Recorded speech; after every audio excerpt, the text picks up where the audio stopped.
El principal componente de los cultivos de granos es el número de granos por metros cuadrados. Ese componente se fija en primer lugar al elegir la densidad con el número de plantas y seguidamente con el número de granos por planta. El periodo en el cual se define el número de granos y el peso de los mismos es conocido como el periodo crítico del cultivo. En el caso de maíz, el periodo crítico del cultivo es el mes centrado en la floración femenina, cuando aparecen los estigmas. Durante este mes, en la primera etapa, lo que se define por planta es el tamaño de la espiga, es decir, cuántas flores van a potencialmente ser fecundadas y van a poder cuajar y formar granos en el futuro. En el centro del periodo crítico, lo que se produce es la liberación de polen coordinado con la aparición de estigmas y, por ende, la polinización y comienzo de cuajado de granos.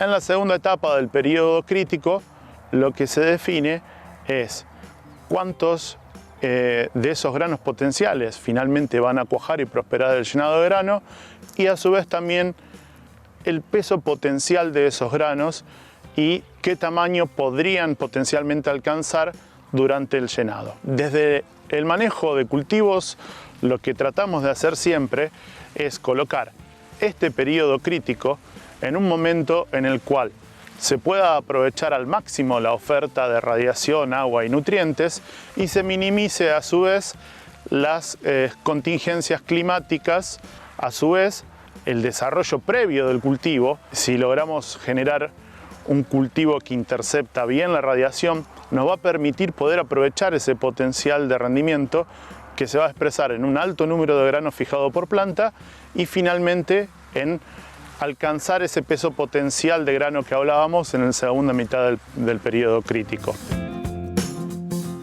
Existen dos estrategias para fechas de siembra en nuestra zona. Una de primera, en la cual nosotros tratamos de aprovechar el potencial climático de nuestra zona, haciendo coincidir el periodo crítico mencionado con una gran oferta de radiación, pero nos exponemos a probabilidades a veces altas de golpes de calor y o de sequía. No obstante, esta fecha de siembra son las de mayor potencial. Una fecha de siembra adoptada cada vez más en nuestra zona y que hoy representa casi el 60% de la superficie es la fecha de maíz tardío, donde sí brinda una gran estabilidad al evitar golpes de calor extremos y colocar el periodo crítico en una fecha en la cual las probabilidades de precipitaciones son más altas.